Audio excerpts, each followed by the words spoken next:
Good afternoon. This is Peg Brady at NOAA Fisheries in headquarters in Silver Spring, Maryland. Today we're resuming the 2019 EBFM seminar series that was initiated by our team in November 2017.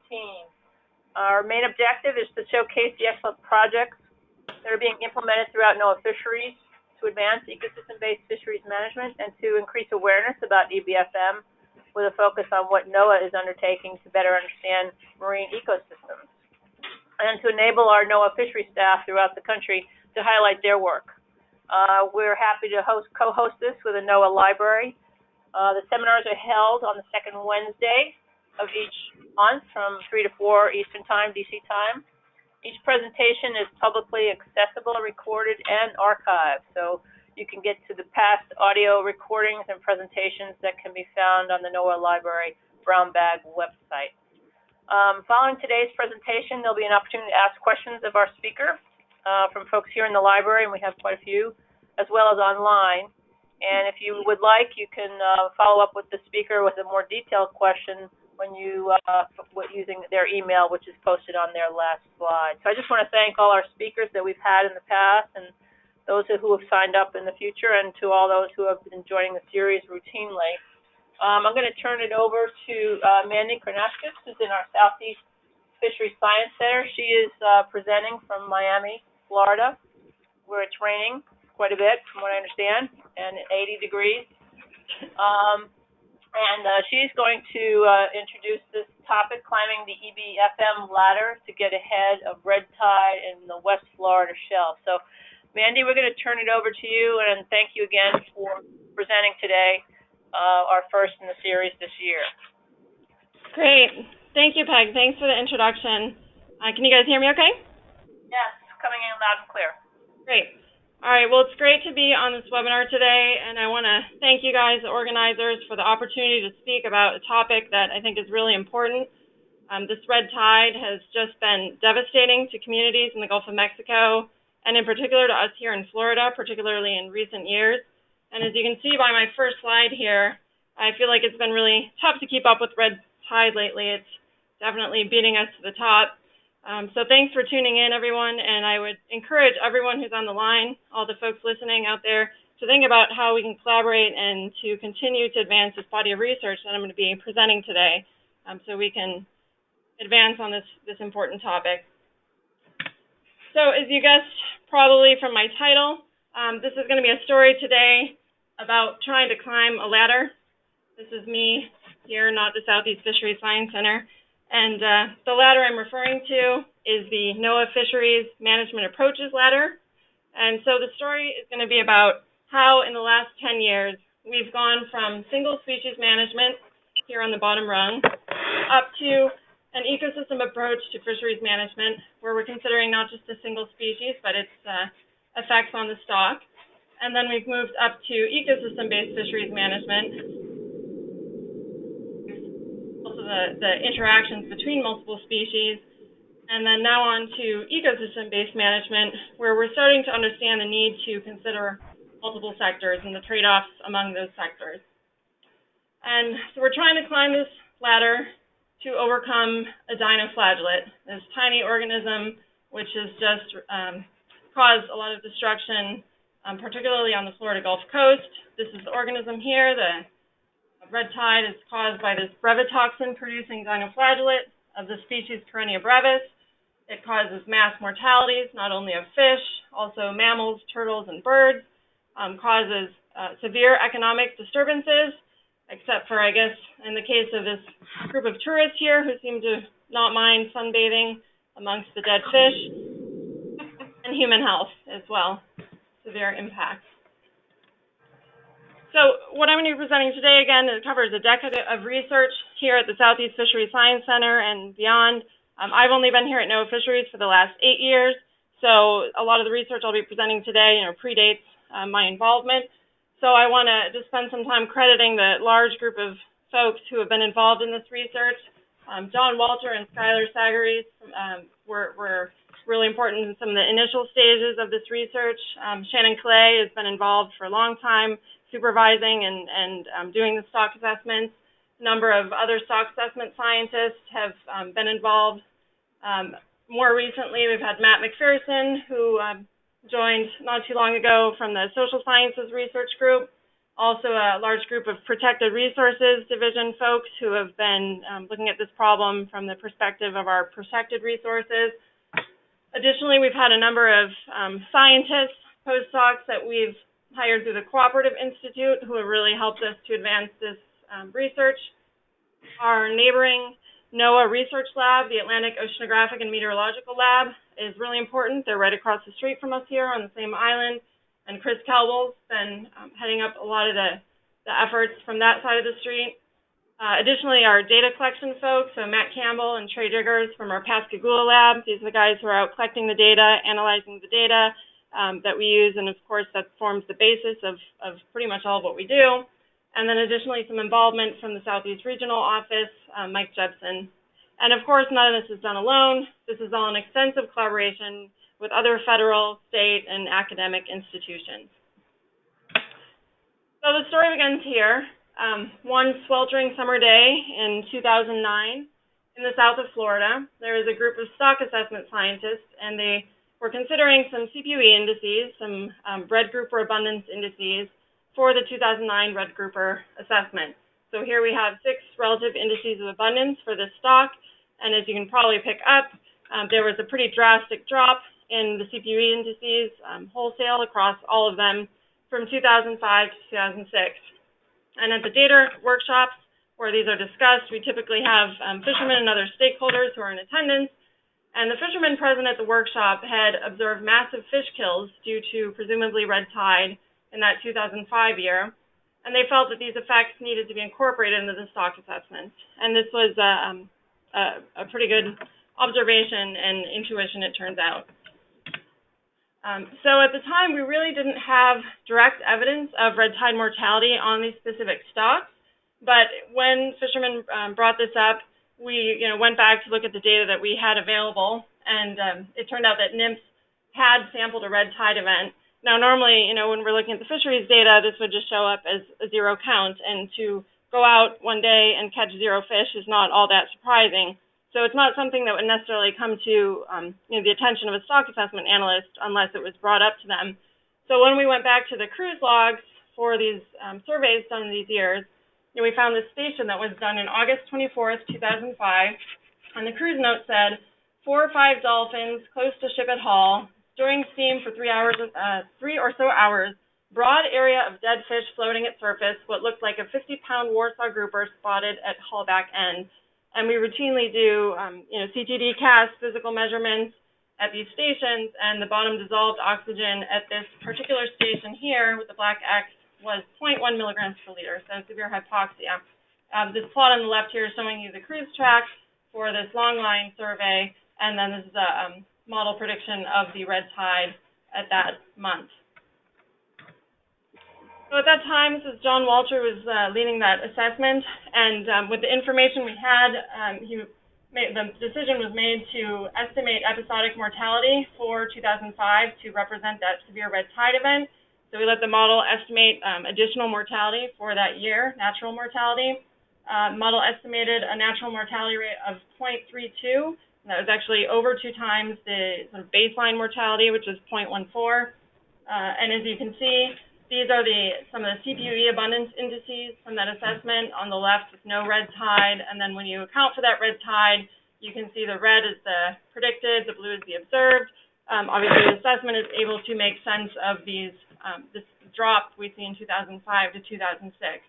So the inclusion of that provides a better fit to the abundance indices. It ended up, it did change the result of the assessment. It resulted in a less optimistic stock status, but a higher capacity to recover because you're allowing the model to sort of ramp up the stock biomass before and then attribute that decrease to a natural mortality. Now, so this was a good step forward. One of the big issues is that we have red tide to some extent every year, and so you can allow the stock assessment model to estimate increased natural mortality for one event, but if you start to estimate a different natural mortality in every year or in than 1 year, it quickly gets confounded with other sources of mortality and fishing mortality. And so the model wouldn't be able to, differentiate for multiple red tides. So this necessitated the development of an index for red tide mortality. And as you can see, this is red grouper on the right here. This is not just an issue for red grouper, but also for gag grouper. We see very similar severe drops in that same year. So there's this pressing need to develop an index. And John Walter spearheaded a FATE project that was developed in 2010. And basically what he did was he took the Karenia brevis cell concentrations that are routinely reported by the state and other agencies, and then combined that with satellite data, combined those two data sources in a generalized additive modeling framework, and then came up with a predictive index for red tide that was explicit across space and time. And so you can see here a comparison between 2005, which was a major bloom year, 2010, where we didn't have a real severe bloom. What we're showing you here is the average probability of a red tide for October, November, December, and then with the associated model standard error. So again, you can see these predictions in space and time, and then we have the ability to quantify the red tide severity across the entire stock.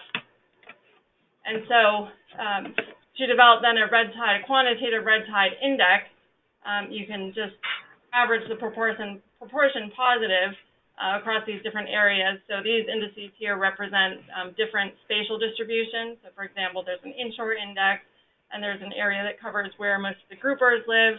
And then we have this quantitative index of red tide severity, which we can then put into the stock assessment. So this is when Skylar Zacharias came on board and did a lot of the work putting the index into the stock assessment. Now, I'm not going to do all of Skylar's work justice in just a single slide here.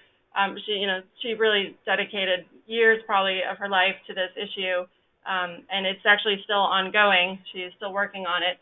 So I really can't do it justice, but I just did want to point out that, it's not as simple as just sticking in or plugging in the index into the stock assessment. Once you have the index, there's actually a fair bit of work to be done. And so Skylar looked at multiple ways of actually incorporating that red tide index into the stock assessment. We're using stock synthesis. And so the currently used method is using this pseudo fishing fleet. So we parameterize an additional discard-only fishery that operates in certain years when that red tide index crosses a critical threshold. You can also use a model method where you're explicitly linking that red tide index to a parameter. In this case, it's this baseline natural mortality. You're estimating this beta parameter to understand the strains of the interaction. And this is somewhat problematic in that it assumes no measurement error. There's also a number of data methods. You can input the environmental time series as an additional abundance index, or in sort of a time block fashion, where your annual natural mortality parameters are estimated using environmental values that are specified as Bayesian priors. So again, I can't do all of Skylar's work justice, but just to make the point that it's not a simple matter. So after a few years of Skylar's work, she incorporated this index into the gag grouper and red grouper stock assessments. Again, you're looking at indices of abundance here without the red tide and with the red tide included. And these plots here are showing you the model predicted is the straight line with the observed here in the bar charts. And you can see, again, inclusion of the red tide helps account for an increase and a decrease in the abundance indices around 2005. So based on Skylar's work, we're able to estimate that red tide can explain the declines of 8 million grouper approximately just in that 1 year. Skylar also did a bunch of additional work looking at species-specific impacts. So for example, we have distribution maps of red grouper and other species by age. And then again, we can go back to that red tide spatial distribution developed by John Walter. You can put those together and estimate % exposure by year for different species. We also collaborated with folks from University of South Florida, Cam Ainsworth and his student Alicia Gray at the time. And they looked at the ecosystem impacts of red tide from an ecosystem perspective using EcoSim, EcoPath. And this is really interesting work. Here on the left, I'm showing you adult gag mortality is estimated by that ecosystem model for different causes. So there's an other fishing, red tide bloom, and predation, and you can see the effects of those red tide blooms. And then on the right here, this is a comparison of gag consumption rates in the presence of a harmful algal bloom is in the dotted line here, and then in no bloom is the gray line.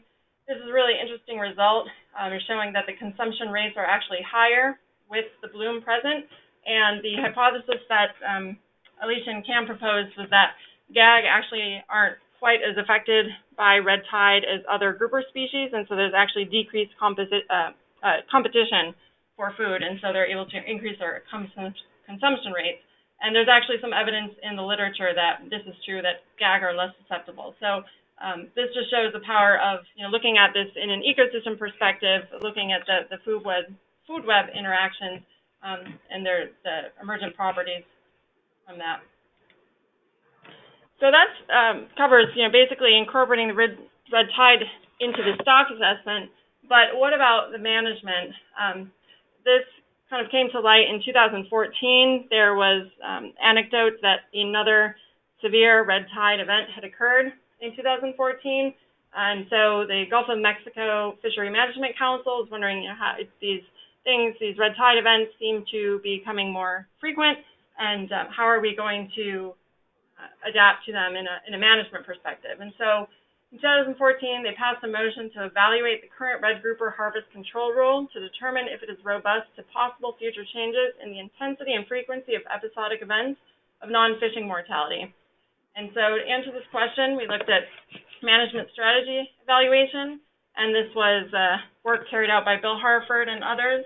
And so, of course, with management strategy evaluation, you're basically simulating the entire process of collecting data, assessing a stock, imposing management harvest control rule that's previously defined, applying that to the fishery, and then applying that to the fish stock, and then over this subsequent loops, looking at the effect of that management several or many years down the road.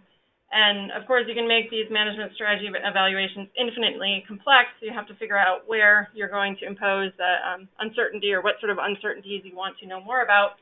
And so in this case, we looked at imposing red tide mortality, and we simulated that in the data and fish stock and the fishery.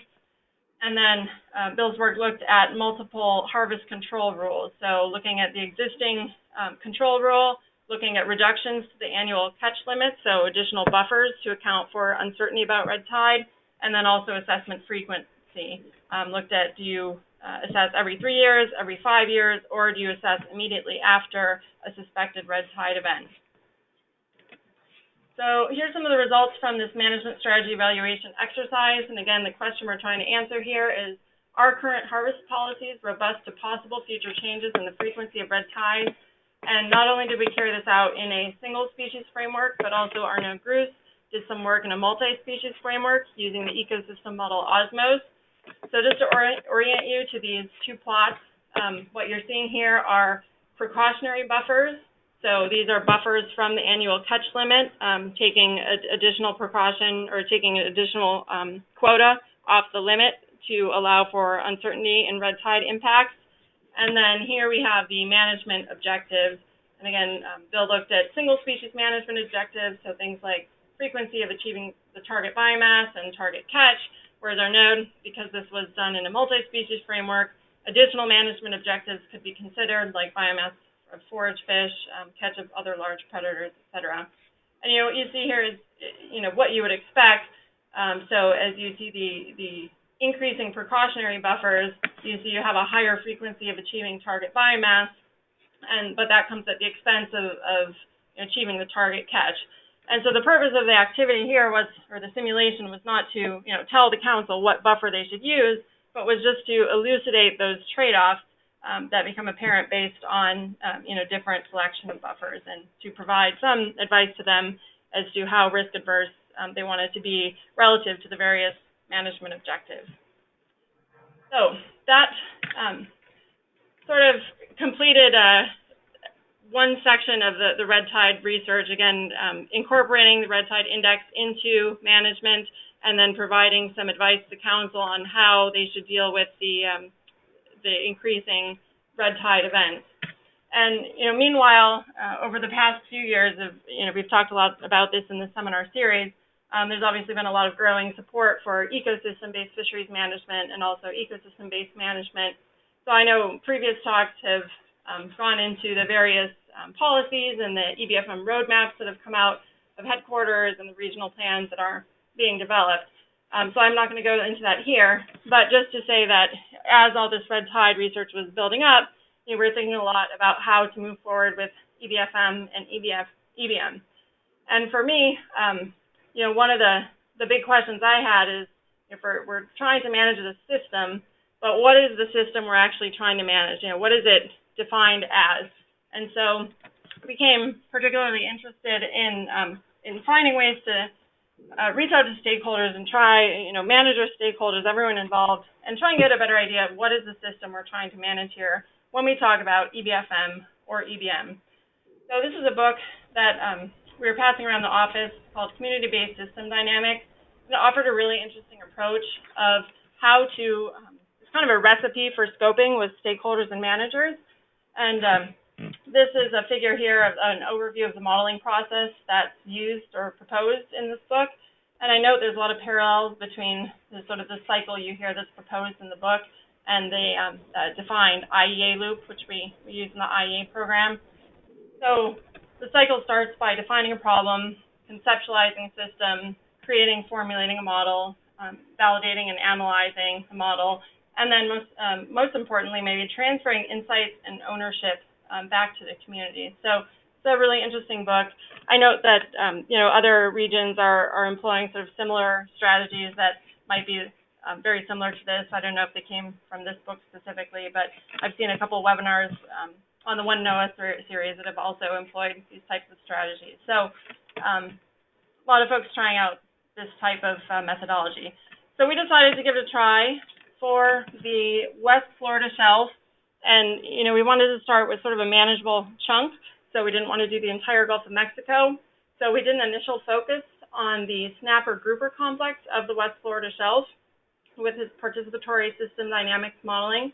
And the stated goal of workshops that we put on was to increase the information flow between scientists, managers, and stakeholders in support of improved stock assessment and ecosystem assessment in the Gulf of Mexico. So we did these workshops between the spring and fall of 2018. We did a pilot at the Marine Resource Education Program, so a little mini workshop to try it out with a smaller group. And then we did 2 workshops in fishing communities, Pine Island, Madeira Beach, shown here in the yellow stars. And additionally, we repeated the process with 2 groups of fisheries and scientists and managers just before a stock assessment workshop in St. Petersburg. So we did 4 workshops in total. And this next slide gives you sort of a picture of how the participatory fisheries system modeling plays out. These are some of the trigger questions that we use at the top. So basically, we start the workshop. These are full-day workshops. We tend to work with groups of 8 to 10 stakeholders. We find that works best. And we start by asking folks, what are the major factors affecting your fishery? And these, they range from the physical and biological, and then by the end of the day, we go all the way into the social and economic factors.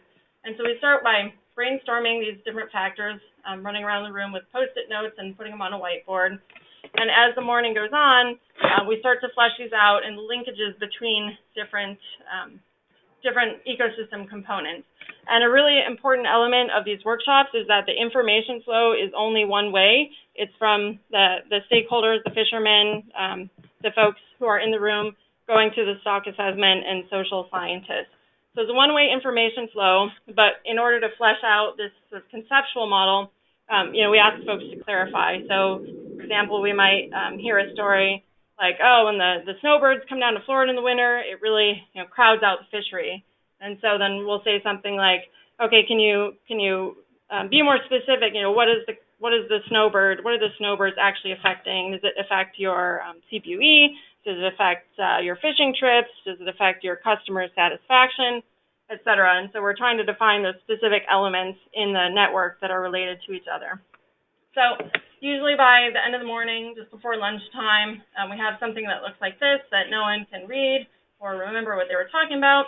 And then this is Anian Rios, who's in our stock assessment group. She does some magic. I still don't know how she does this, but while we're all eating lunch, she actually puts this into sort of a computerized version and she color codes these things by different groups and components. And then in the afternoon, we're able to see this much cleaner version of the model we've just created in the morning.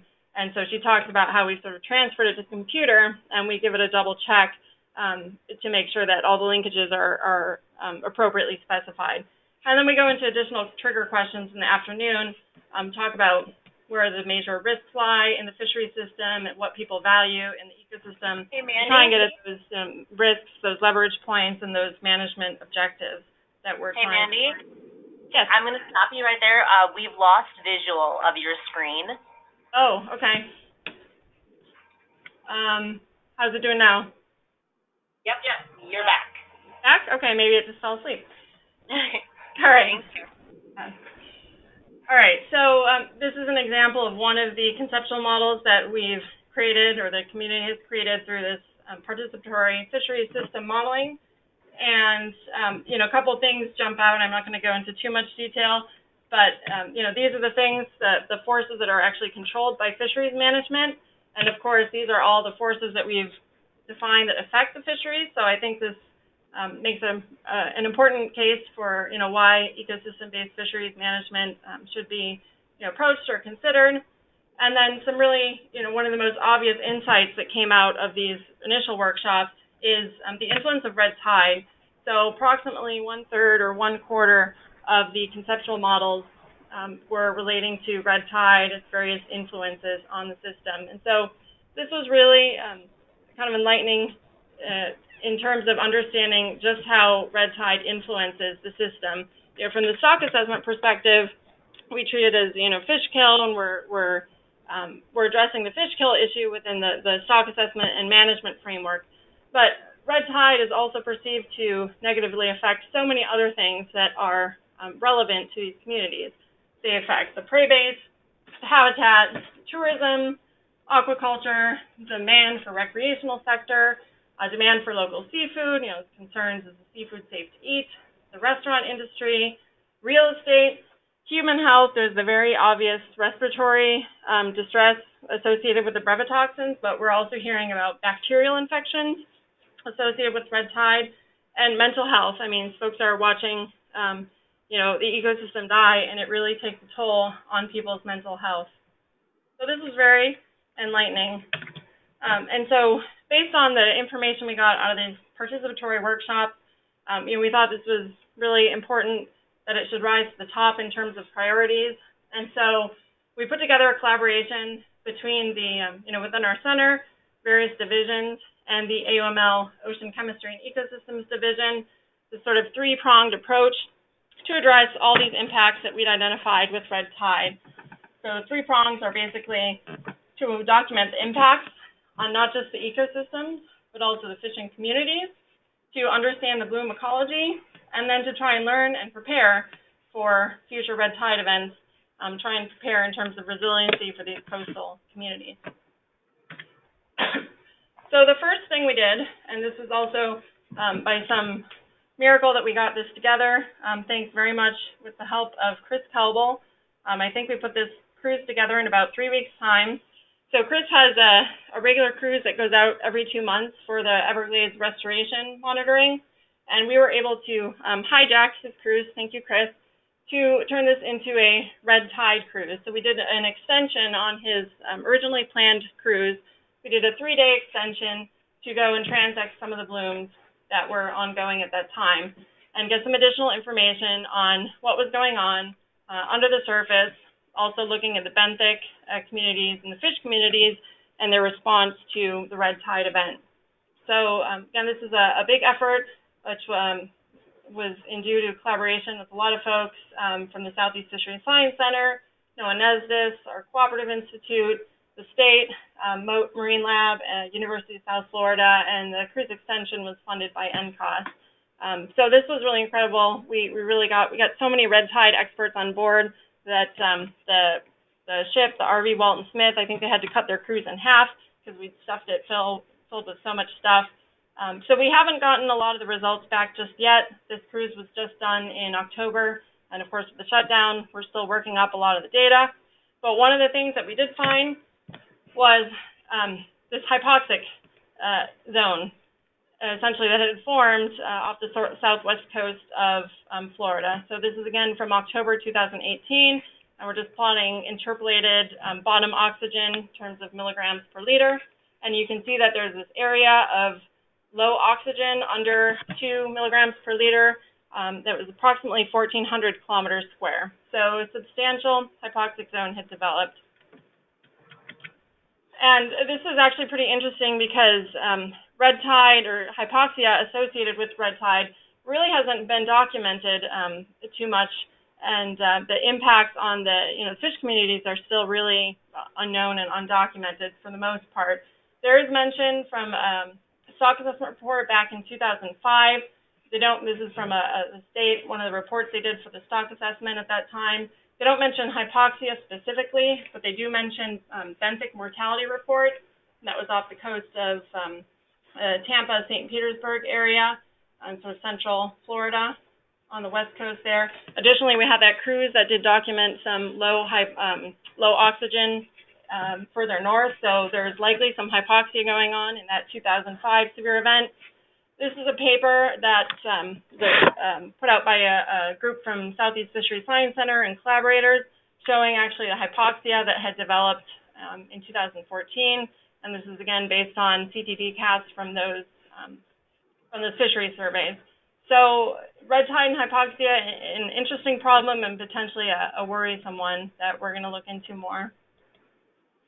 Another thing that's been going on, again, part of the response is looking at the broader ecosystem, and so our Protected Resources Division has been very active in looking at and processing a lot of the strandings.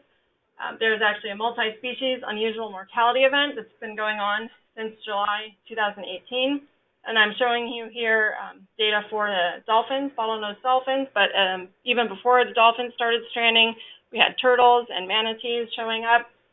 So what you're seeing here in blue is the average number of strandings by month for 2010 to 2017, and then again you see this huge spike in 2018, and it's still ongoing. Just a few more dolphins, a bunch more I think stranding in the last week or two, so it's a problem that's still ongoing. Okay, the next sort of step of this red tide response plan is this local ecological knowledge, or LEK assessment, that we're engaging in, and this is something that we've just started in the past couple of months. And the goals of this process are to document red tide locations, frequency, and severity over time and space. We document impressions of how red tides and blooms developed and their impacts on different fish populations and habitats, identifying ecological signals and stakeholder-driven hypotheses of what's going on with the red tide, and then document adaptation strategies employed by the fishermen and the fishing communities.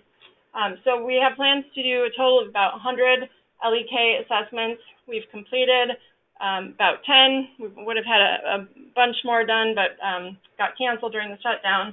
But anyways, this process involves sitting down with one, sometimes two fishermen at a time, and sitting down with nautical charts and documenting their knowledge over about an hour-and-a-half session, and it's an informal sort of oral history process. The really neat aspect of it is that we go out in pairs of social scientists and a fisheries scientist. So here's me with Matt McPherson and Amanda Stoltz. And so, this is really important because we pick up on different insights or different things that the fishermen bring up. So this has been really valuable.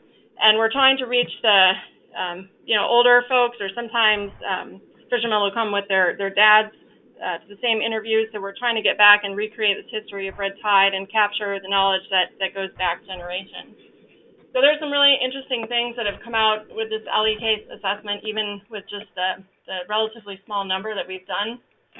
One of the things we've noticed is that the LEK, unsurprisingly, is really consistent with the biological data. That's not surprising to me, but is really neat is just to see how closely and at the small spatial scales and temporal scales at which these things match up.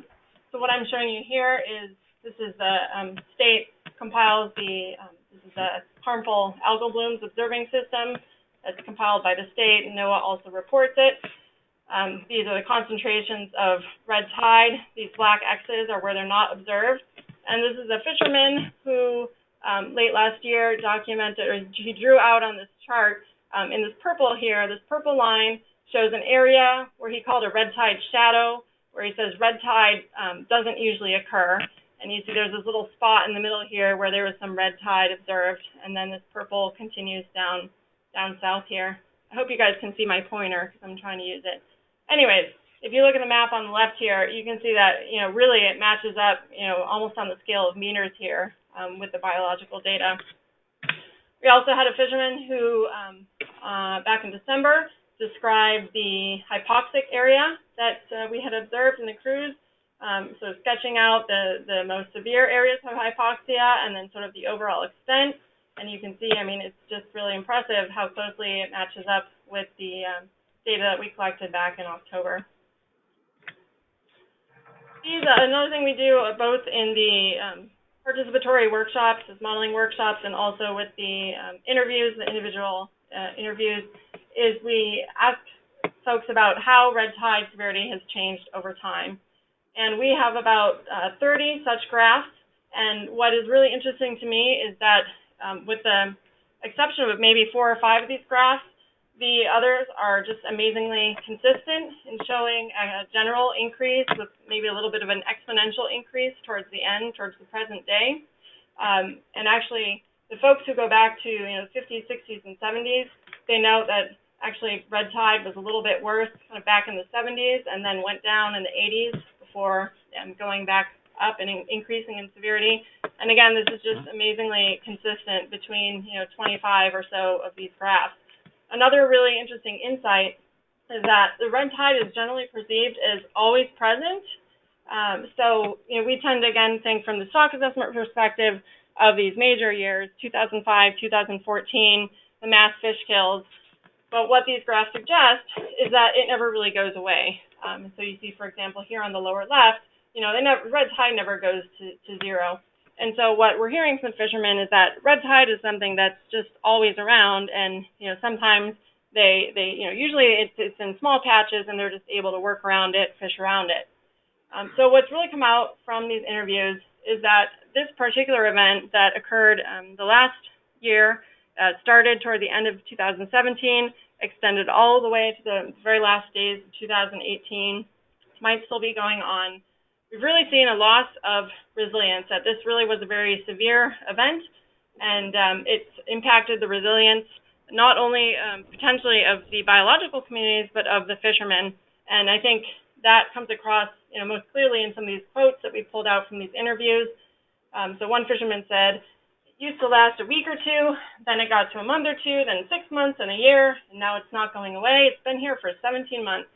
Another person said, in the past, a lot of species fared well with the red tide, but this year, nothing. There was not one species that was not affected. About 200 sharks would seek refuge a couple of months ago in this small pocket here into the canal system. The next day, they were all here. We've never seen sharks there before. Another person noted it's getting to a point where the fish get concentrated in a smaller and smaller area. The problem is that people don't want to buy fish from this area. I have about 10 to 12 fishermen that work for me. During the winter, I have as much as 100. Well, this year I have 2. And then finally, we see the health impacts. This 2017-18 red tide event is like nothing we've seen before. People's health is affected this time around. So again, seeing that sort of evidence of a potential loss of resilience in both the fisheries and the fishing communities themselves. Finally, one of the last really interesting things about engaging in this, the LEK assessments and the participatory workshops has been really getting a better understanding of the end user needs. I'm not sure if folks have seen, it's been all over the news, just the devastating impacts that the red tide, and particularly that hypoxic area, has had on the stone crab population. A lot of fishermen out of business. What we learned is that we had that cruise back in October, and the stone crab season actually opens in October 15th. But fishermen actually spend all summer, investing and preparing in traps. And there's some evidence that that hypoxic zone had actually been around in, since June or July, since earlier in the summer. And so again, working with our data folks to see, what we might have had from the fishery surveys early on in the year. And so, it might be the case where just simply getting out, some of the CTD gas from the fishery surveys, just getting that information out and available would have helped some of these folks prepare for the conditions that they didn't really know were out there. So this has been really enlightening in that respect as well. So just to sum up what we've learned so far from the LEK assessments, we've seen a breakdown in resilience with the 2017-18 red tide event, which did not occur with other blooms.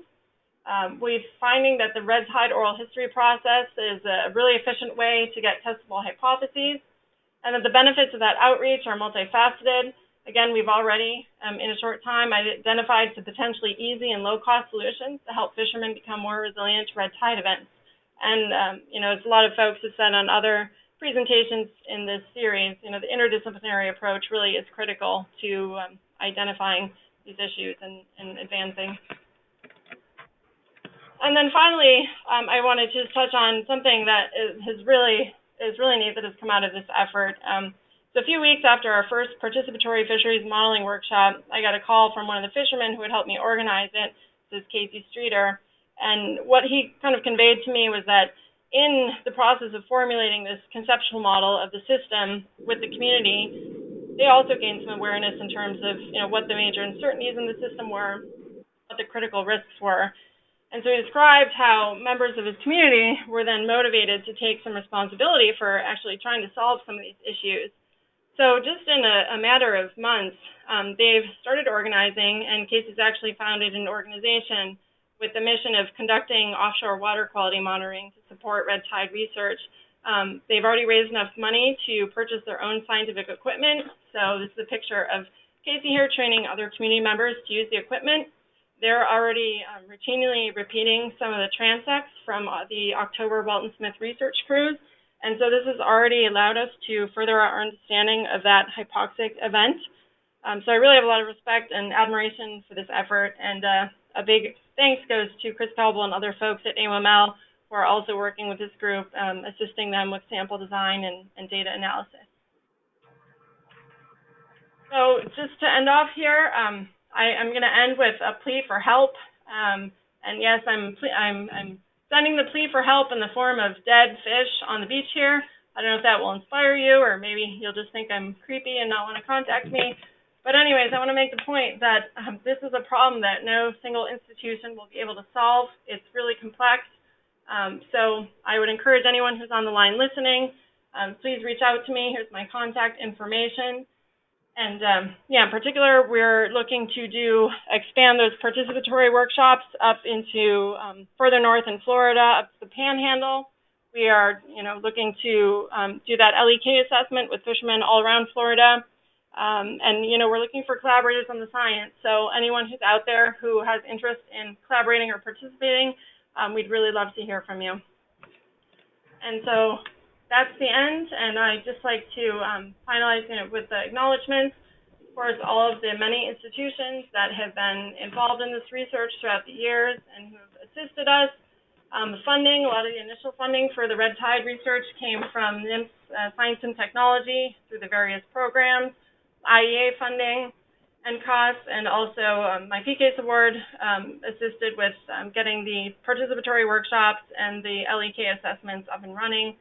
I also want to thank the national IEA team for all of their support and inspiration. We can't forget Scopy, who's our scoping octopus, who constantly reminds us of the importance of reaching out to our managers and stakeholders at all times and all parts of the process. Walton Smith cruise participants and the onshore coordinators. And then finally, thanks to the fishermen, the stakeholders, and the communities that have participated in this project. I really appreciate their time and their interest. Great. Thanks, Mandy. Excellent job. Really wonderful presentation. What we're going to do here is take some questions from folks either here in the room or online. And I'm going over to Erin. Do you see any questions coming in yet?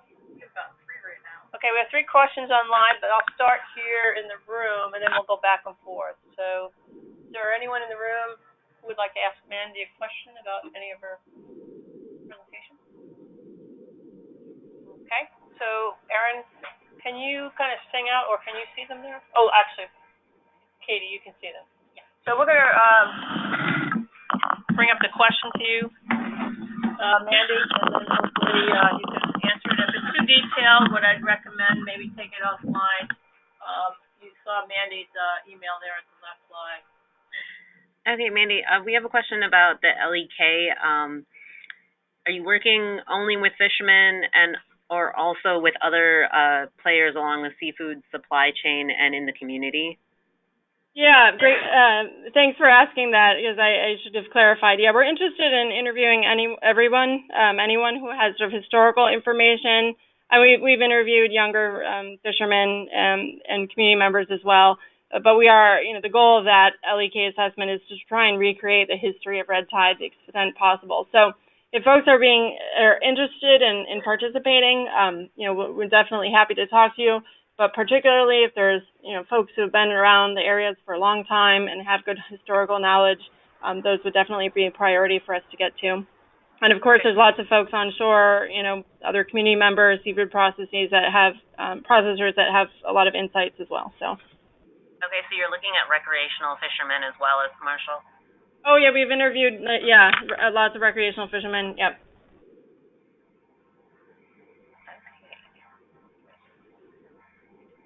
Any questions? Yep. Anyone who has knowledge about the water.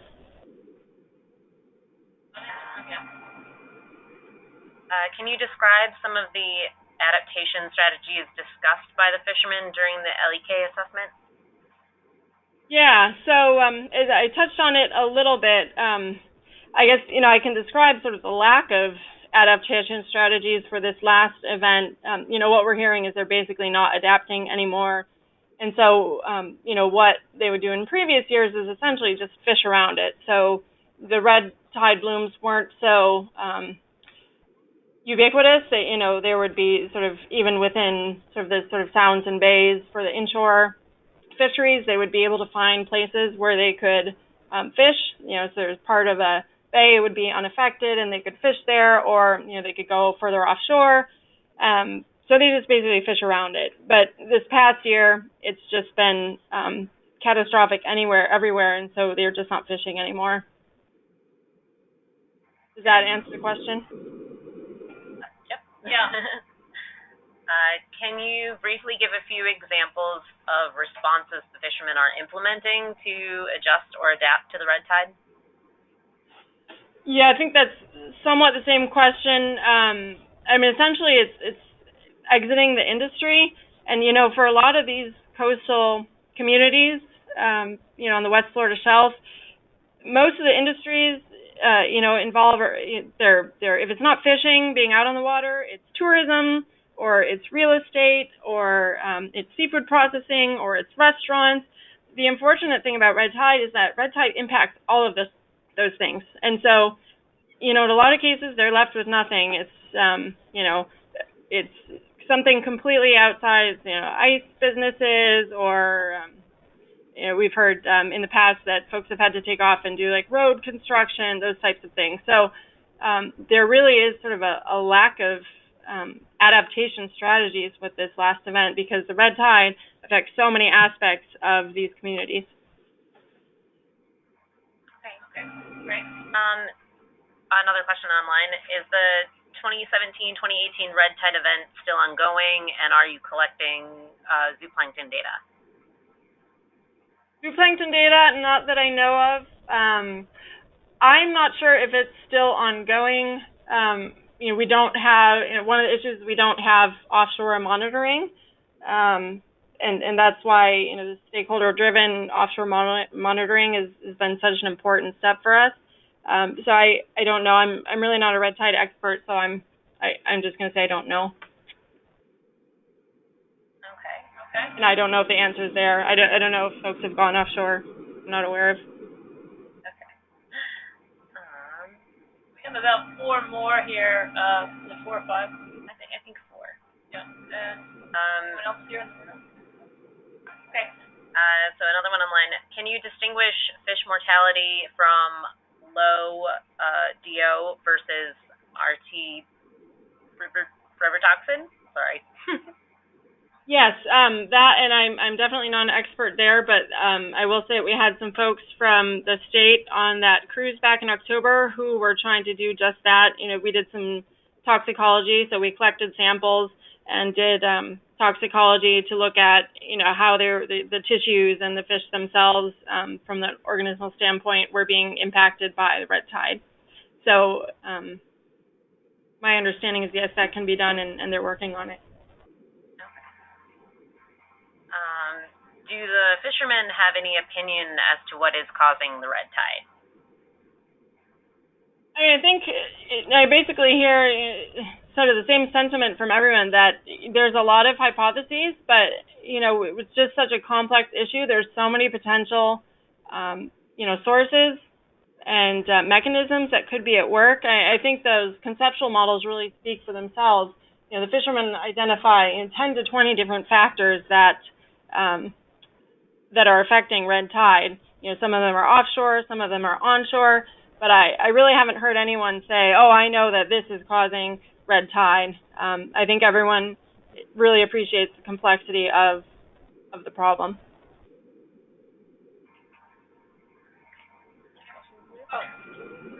No, I was asking. Okay, a few more questions online. Is there any momentum to include juvenile mortality from invasive lionfish predation into the EBFM or reef fish along the West Florida shelf? Yeah, the lionfish comes up a lot. You know, even before the workshops that we've had, I've heard a lot about lionfish and concerns about their impacts. We don't do a lot of work with really any work, to my knowledge, at the Southeast Fisheries Science Center, but, you know, we do. This is one of the things that, one of the reasons it's really important to have these collaborations. You know, Dave Shigaris has done a lot of work looking at ecosystem impacts of lionfish, and we're definitely in touch with folks like him to try and increase our understanding. So beyond sort of Dave's work or other academic work, I don't know of anything that we're doing to address that issue. More questions there, Mandy? Yep, just two more. Are you looking at correlations with freshwater dumps from Florida water management districts and agricultural nutrition loads? We're still at the point where we're developing hypotheses. I haven't looked at anything like that specifically. So, no, I mean, that's definitely one of the issues that's talked about, is what is the influence of freshwater. And I mean, that's an issue all over the Gulf, you know, Mississippi River, influence of that freshwater and hypoxia. So it's obviously on our radar, but specifically we haven't looked at it yet, no. More. Last question. Someone has commented that red tide seems to still be evident around Sanibel Island, that the number of shells on the beach are way down. Is anyone studying the effects on shellfish? Sorry. Yeah, that's right. I'm not sure. So the question is anyone studying the effects on shellfish? Yeah, and they also note conch, too. Conch, yeah, I'm not sure.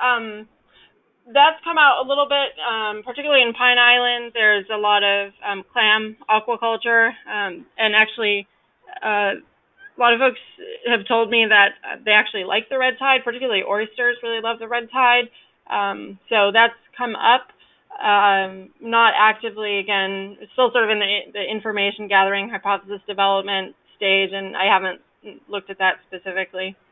I don't know that, you know, that's probably a state, that is a state issue, so there's probably folks, actually, I know there are folks in FWI who are looking at that, so those would be the better people to ask.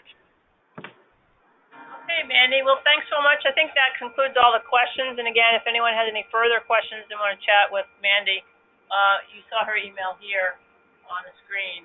I want to thank everyone who came today, joined us here in the library and online. Our next presentation is March 13th, to be determined what the title will be. And then our next speaker after that is on April 10th, again, the second Wednesday of each month. Folks can also provide comments online. Please, provide any suggestions, ideas about future topic areas or ways we can improve on the presentations here and information. And again, if there's any questions too. So there's an opportunity for you folks to do that online. Again, these will be archived and up by 2 days? Tomorrow, okay. So the presentation and the audio will be archived online at the NOAA Library website. If you have folks that missed the talk and would like to hear it and see the presentation. So again, thanks, Mandy. Appreciate your efforts. Thank you. I appreciate it. Thank you for the opportunity. Great. Thank you. Thanks. Bye-bye. Bye.